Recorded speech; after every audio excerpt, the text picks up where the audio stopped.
Super കൺമണി സീരിയലിൻ്റെ latest promo റിവ്യൂയിലേക്ക് എല്ലാവർക്കും സ്വാഗതം.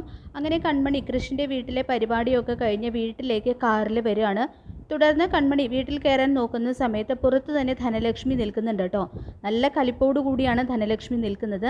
കൺമണിയെ ധനലക്ഷ്മി ചീത്ത പറയാൻ തുടങ്ങുകയാണ്. കണ്ടിടം നിരങ്ങി പാതിരാത്രി വന്ന് കയറിക്കോളും, നിനക്ക് വേണ്ടി ഇങ്ങനെ കാത്തിരിക്കാൻ ഇവിടെ ആരും ഇല്ലടി എന്നൊക്കെ പറഞ്ഞ് ധനലക്ഷ്മി കൺമണിയുടെ നേരെ പൊട്ടിത്തെറിക്കുന്നുണ്ട്. അഴിഞ്ഞാട്ടമൊന്നും ഈ വീട്ടിൽ ഞാൻ അനുവദിക്കില്ല എന്നും പറയുന്നുണ്ട് കേട്ടോ. എന്നിട്ട് കൈ ഓങ്ങാണ് ധനലക്ഷ്മി കൺമണിക്ക് നേരെ. ഇത് കണ്ട് കൃഷിൻ്റെ വീട്ടിൽ നിന്ന് കിട്ടിയ അപമാനവും ഇവിടെ വന്നപ്പോൾ ധനലക്ഷ്മിയുടെ കയ്യിൽ നിന്ന് കിട്ടിയ സമ്മാനത്തിൻ്റെ പേരിലും ആകെ സഹി കെട്ട് കൈ പിടിച്ച് തടയാണ് കേട്ടോ ധനലക്ഷ്മിയുടെ കൺമണി. പെട്ടെന്ന് ഉയർത്തിയ കൈ ഇങ്ങനെ താഴേക്ക് ഇടുകയും ചെയ്യുന്നുണ്ട്. ധനലക്ഷ്മി ആകെ വേദനയെടുത്ത് വശം കെടുന്നുണ്ട് കേട്ടോ ഇതേ സമയം. പിന്നീട് മുറിയിലെത്തുന്ന കൺമണി സങ്കടത്തോടെ തന്നെ കൃഷി തൻ്റെ കഴുത്തിൽ കിട്ടിയ താലി എടുത്ത് ഇങ്ങനെ നോക്കുകയാണ്.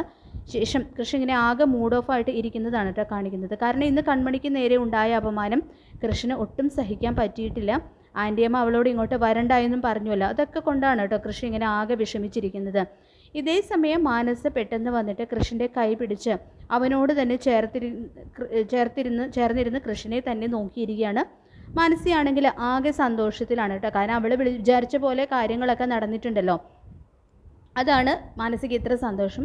കൃഷ്ണനാണെങ്കിൽ അതൊന്നും ഇഷ്ടപ്പെടുന്നില്ലെങ്കിലും അവനൊന്നും മിണ്ടുന്നില്ല. ഇതേ സമയം കൃഷ്ണനോട് മാനസ, നിൻ്റെ മനസ്സിൽ ഞാൻ മാത്രമേ ഉണ്ടാകാൻ പാടുള്ളൂ എന്ന് പറയുന്നുണ്ട്. മനസ്സിലും മാനസ എന്ന് പറയുന്നുണ്ട് കേട്ടോ. ഞാൻ വരയ്ക്കുന്ന വരയ്ക്കകത്തായിരിക്കും ഇവിടെ നിൻ്റെ ജീവിതം എന്ന് ഇങ്ങനെ സ്വയം പറയുന്നുണ്ട് മാനസ. അത് കേട്ട് ഞെട്ടുകയാണ് കേട്ടോ ബലരാമൻ. എന്നിട്ട് നമുക്ക് ആ ഡൽഹി പ്രോജക്റ്റ് നഷ്ടപ്പെട്ടോ എന്ന് സുമിത്ര ഈ വിവരം പറഞ്ഞതനുസരിച്ച് ബലരാമൻ ചോദിക്കുന്നുണ്ട്. ആ കൺമണിയാണ് ഇതവർക്ക് നേടിക്കൊടുത്തതെന്നും പറയുന്നുണ്ട്. ബലരാമനാണെങ്കിൽ ഈ സമയം ആകെ സങ്കടത്തിലും നിരാശയിലും നിൽക്കുകയാണ് കേട്ടോ. പിന്നീട് കൃഷ് കൺമണിയെ സോറി പറയാനായിട്ട് വിളിക്കാൻ ശ്രമിക്കുകയാണ് കേട്ടോ ചെയ്യുന്നത്. അങ്ങനെ സൂപ്പർ കൺമണിയുടെ വളരെ ത്രില്ലിംഗ് ആയിട്ടുള്ള മുഹൂർത്തങ്ങളാണ് ഇനി വരാനായിട്ട് പോകുന്നത്. ഈ റിവ്യൂ ഇഷ്ടപ്പെട്ടെങ്കിൽ ലൈക്ക് ചെയ്യുക, ചാനൽ കൂടി ഒന്ന് സബ്സ്ക്രൈബ് ചെയ്യുക. താങ്ക്